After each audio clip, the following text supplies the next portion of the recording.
اللہ رب العزت کے فضل اور اس کے احسان سے آج کا ہمارا یہ یومیہ درس کل دوستوں نے ایک رائے دی تھی کہ سنت مؤکدہ اور سنت غیر مؤکدہ کے حوالے سے کچھ بات ہو جائے کہ کافی دوستوں کے علم میں نہیں ہے کہ سنت غیر مؤکدہ کیسے پڑھی جاتی ہے۔ سب سے پہلے تو مجھے یاد پڑتا ہے کہ میں نے جس دن سنت کے حوالے سے درس دیا تھا تو یہ باتیں گوش گزار کر دی تھی کہ سنت کہتے ہیں نبی اکرم صلی اللہ علیہ وسلم کی عادت مبارکہ کو، حضور کے طریقہ کو، مسلمانوں کے ہاں شریعت کو۔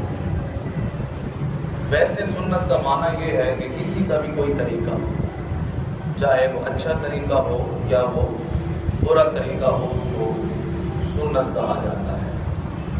قرآن مجید میں اللہ جل مجد العظیم کے لیے بھی سنت کا لفظ استعمال ہوا ہے۔ فرمایا وَلَن تَجِدَ لِسُنَّتِ اللَّهِ تَبْدِيلًا، کہ اللہ کا کبھی بھی جو طریقہ کار ہے وہ نہیں بدلتا۔ اب سنت جو ہم شریعت میں بالخصوص فقہ میں استعمال کرتے ہیں، اس کی دو قسمیں ہیں۔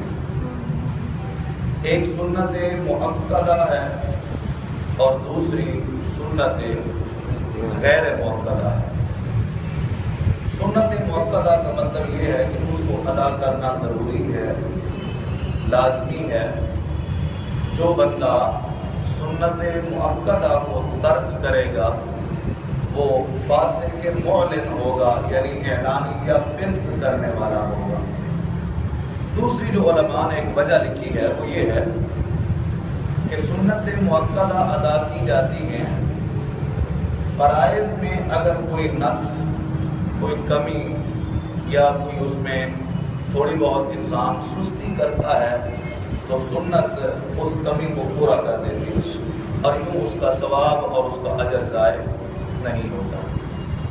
اب جو سنت غیر مؤکدہ ہے، سنت غیر مؤکدہ کا مطلب یہ ہے کہ وہ آپ پر لازمی یا ضروری نہیں ہے۔ اگر آپ پڑھتے ہیں تو آپ کے لیے اجر ہے، اگر آپ نہیں پڑھتے تو آپ کے لیے کوئی گناہ وغیرہ نہیں ہے۔ اور ان کے جو پڑھنے کا طریقہ ہے اس سے پہلے میں آپ کو یہ بتانا چاہتا ہوں کہ تاکہ یہاں جو بات آئی ہے کہ نہ پڑھیں گے تو گناہ نہیں ہوگا، وہ یہ نہ سمجھے کہ یہ حضور کی سنت ہے تو بے فائدہ سی ہے، ایسی کوئی بات نہیں ہے۔ حضور علیہ السلام کی سنت ہمارے لیے اثاثہ، ہماری زندگی کا سرمایہ اور ہماری کامیابی کی قیمتی ترین متاع قرار پاتی ہے۔ حضرت حذیفہ بن یمان رضی اللہ تعالی عنہ، آپ اس وقت یہ روم، کیسر اور کسریٰ کی یہ فتوحات کی سلسلہ جاری تھا، تو آپ ایک جگہ پر گئے، ان سے معاملہ یہ طے کرنا تھا کہ ان سے اس علاقے کی چابیاں لینی تھی، بحیثیت فاتح بن کے شاہی حکام کے ساتھ ایک ملاقات کرنی تھی۔ حضرت حذیفہ بن یمان نے مسلمانوں کے نمائندہ بن گئے، وہاں بیٹھے ہیں، شاہی دسترخوان لگا ہے، کھانا لگا دیا گیا۔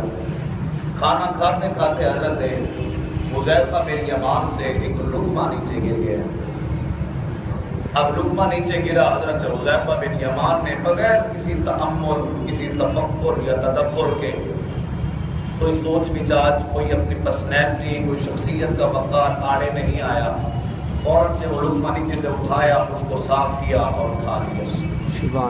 جو آپ کا سفیر تھا اس نے آپ سے کہا یہ آپ نے کیا کیا؟ شاہی دسترخوان ہے، اتنے کھانے چن دیے گئے ہیں دسترخوان پر، تو آپ تھوڑا سا اس چیز کا خیال کر لیتے ہیں، کیا ضروری تھا لقمہ اٹھا کے کھانے میں؟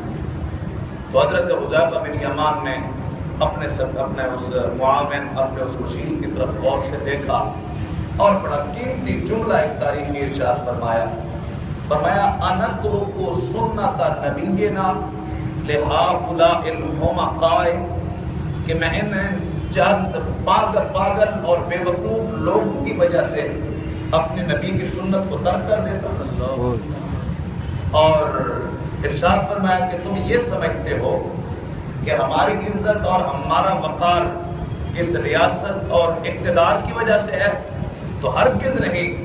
ہماری عزتیں آج بھی، جو حضرت اقبال نے ترجمانی کر دی کہ آگ روح ماں زینا میں مصطفیٰ است، ہماری عزتیں آج بھی ہمارے آقا کے نام نامی اس میں گرامی کی وجہ سے۔ سبحان اللہ۔ اور اسی سنت کے بارے میں نبی اکرم صلی اللہ تعالی علیہ وسلم آپ مسجد نبوی شریف میں درس ارشاد فرماتے تھے۔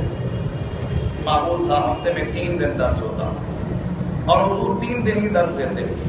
حضرت عبداللہ بن مسعود کوفے میں تشریف لے گئے تو غلاموں نے عرض کیا دوست احباب نے کہ حضور روزانہ درس ارشاد فرمایا کریں، بڑا دل کرتا ہے کہ آپ کی باتیں سنی جائیں۔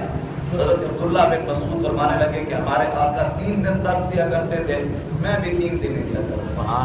فرمایا ہمارا بڑا جی چاہتا تھا کہ حضور بولیں، ان کی باتیں ہماری سماعت کو محسوس کریں، ان کی باتوں سے ہمارے دلوں کو چین آئے، ان کی باتوں سے ہمارے ذہنوں کو سکون اور اطمینان ملے، مگر میرے آقا 3 دن درس ارشاد فرمایا کرتے تھے، میں بھی 3 دن دیا کرتا۔ یہ بات کر رہا تھا کہ حضور کی سنت، اب حضور مسجد نبوی میں بیٹھ کر درس ارشاد فرما رہے ہیں اور حضور کا درس کسی ایک موضوع پر نہیں ہوتا تھا۔ حضور علیہ السلام کا درس، اس میں سیاسیات بھی ڈسکس ہوتی، اقتصادی مسائل بھی ذکر کیے جاتے، معاشی مسائل پر بھی روشنی ڈالی جاتی، عمرانی افکار پر بھی نبی اکرم صلی اللہ علیہ وسلم اپنی مقدس باتوں کا ذکر فرماتے۔ گویا ہر موضوع پر حضور کی باتیں ہوتی تھی۔ اس دن موضوع تھا کہ تم نے جب بھی پانی پینا ہے تو پانی پینے کے لیے برتن صاف ہو اور برتن میں پانی جھانک کر پینا ہے، برتن میں ایک مرتبہ نظر ضرور ڈال لینی ہے۔ آج جدت ہے، جدید مثال کے طور پر یہ جو ٹین پیک آیا ہے اس میں جو کہ ہم دیکھ نہیں سکتے، نظر نہیں پڑتی، یا جو جوسز کی پیکنگ ہے وہ جو کہ اندر بندہ دیکھ نہیں سکتا، سٹرا لگا لیا۔ آپ ایک سروے کر کے دیکھ لیں کہ جانی نقصان کتنے اسی وجہ سے ہوئے ہیں۔ کبھی بچھو نکل آتا ہے، کبھی کوئی چھپکلی نکل آتی ہے، اور اگر برتن صاف ہو بندہ پانی جھانک کے پیے تو کم از کم یہ مسائل تو نہیں ہوں گے۔ اب حضور مسجد نبوی میں درس ارشاد فرما رہے ہیں اسی بات پر۔ ایک یہودی جو حضور کا بڑا سخت مخالف تھا، مسجد نبوی کے قریب سے گزر رہا ہے، اس نے یہ سن لیا کہ میرے آقا یہ فرما رہے ہیں کہ مسلمانوں کے نبی یہ فرما رہے ہیں کہ جب بھی پانی پینا ہے اللہ کا نام لے کر پینا ہے اور برتن میں جھانک کر پینا ہے۔ بس حضور نے اتنی بات فرمائی، وہ یہودی سوچتا گیا کہ چلیں آج کے دن میں یہ بھی آسمان میں دیکھ لیتا ہوں کہ پانی جھانک کے پینے کا کتنا فائدہ ہوتا ہے۔ وہ یہودی اپنے گھر گیا، رات کو سویا ہوا تھا، اٹھا رات کے اندھیرے میں اور پانی پینے کے لیے پیالے میں پانی پڑا ہوا تھا۔ دل میں خیال آئی کہ میں بطور ٹیسٹنگ کیس کے دیکھوں تو صحیح مسلمانوں کے نبی آج کہہ رہے تھے مسلمانوں سے بھئی پانی تم نے برتن میں جھانک کر پینا ہے، تو میں دیکھ کے پیوں ذرا کہ معاملہ کیا ہے۔ اس نے چراغ جلایا، پیالے کو آگے کیا تو اتنا بڑا ایک زہریلا بچھو اسی پیالے میں بیٹھا ہوا تھا۔ پانی وہیں پہ رکھا، دوڑتا ہوا حضور کی بارگاہ میں کہ آج تک ایسی تعلیمات تو کسی نے دی ہی نہیں ہے۔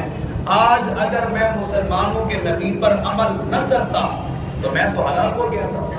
اور یہی کہہ کر اس نے اپنا مذہب چھوڑ دیا، دین اسلام کو قبول کر لیا کہ میں نے اس نبی کی ایک سنت پہ عمل کیا، مجھے زندگی مل گئی، اگر میں باقی سنتوں پہ عمل کروں گا تو میری تو زندگی حسین کو دستہ بن جائے۔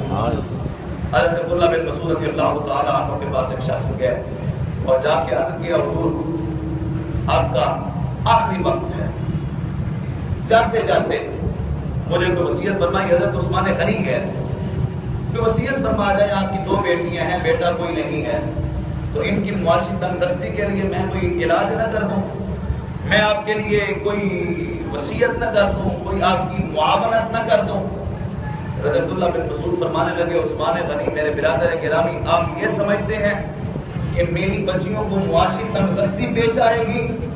حضرت عثمان غنی فرمانے لگے ظاہر ہے مجھے یہ ڈر ہے کہ یہ معاشی تندرستی آ سکتی ہے، آپ چلے جائیں گے، بچیاں کمانے والی تو ہے نہیں۔ حضرت عبداللہ بن مسعود فرمانے لگے اللہ کی قسم ہرگز ایسا نہیں ہو سکتا۔ اب حضرت عثمان غنی نے سوال کیا کہ آپ نے کوئی خزانہ چھوڑا ہے، کوئی دفینہ بچیوں کے لیے چھوڑ کے جا رہے ہیں، کوئی خزینہ جو چھپا کر رکھا ہے کہ یہ بچیوں کو مل جائے گا اور ان کی زندگی سنور جائے گی؟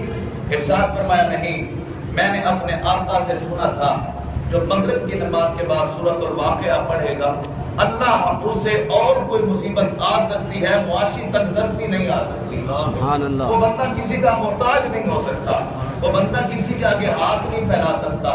فرماتے ہیں وہ دن اور یہ دن میں اور میری بچیاں ہم نہ مغرب کی نماز قضا کرتے ہیں نہ سورۃ الواقعہ کو پڑھنا قضا کرتے ہیں۔ تو مجھے امید ہے کہ میرے آقا نے جو فرما دیا میری بچیوں کو معاشی تنگدستی کبھی نہیں آ سکتی۔ اس جیسی اور کئی چیزیں میرے ذہن میں ہیں۔ اعلیٰ حضرت رحمۃ اللہ علیہ کا ایک واقعہ، حضرت خالد بن ولید، آپ کے پاس زہر لایا گیا، بسم اللہ الذی لا یضر والی دعا پڑھی، زہر کا پیالہ پی گئے۔ لوگوں نے آپ سے کہا حضور اس میں زہر ملا ہوا تھا، فرمایا زہر ملا ہوا تھا میں جانتا ہوں، مگر میں نے جس نبی کی سنت کو پورا کیا ہے، تو وہ کہتے ہیں کبھی زہر بھی کرتا ہے کار دریا کی، تو میں نے اپنے نبی کی سنت کو پورا کیا ہے، میں نے بسم اللہ پڑھ لی ہے، حضور کی مصنون دعا پڑھ لی ہے، زہر مجھ پہ اثر نہیں کر سکتا۔ اعلیٰ حضرت کے پاس ایک شخص آیا اور آپ کو اس وقت جسم مبارک منہ مبارک میں سنا ہے کہ ایک پھوڑا وغیرہ کو نکلا ہوا تھا، اس نے کہا یہ تعاون ہے۔ اعلیٰ حضرت رحمۃ اللہ علیہ فرمانے لگے یہ تعاون نہیں ہو سکتا۔ اس نے کہا آپ کو کیسے پتا ہے؟ ارشاد فرمایا کہ حضور علیہ السلام کی ایک حدیث ہے، فرمایا کہ تم کسی تعاون والے مریض کو دیکھو تو یہ دعا پڑھ لو، تمہیں زندگی بھر کبھی تعاون نہیں ہوگی۔ میں نے تعاون کا مریض دیکھا تھا اور دعا بھی پڑھی تھی، مجھے زندگی میں ہر مصیبت آ سکتی ہے، تعاون نہیں آ سکتا۔ یہ میرے آقا کی پیاری سنتیں ہیں، ان کو ترک نہ کیا جائے، یہی زندگی کی کامیابی ہے، یہی زندگی کی کامیابی کا سب سے بڑا عنصر اور راز ہے۔ اللہ جل مجد العظیم ہمیں اپنے نبی کی سنتوں پر عمل کرنے کی توفیق عطا فرمائے، آمین۔ وما علینا الا البلاغ المبین۔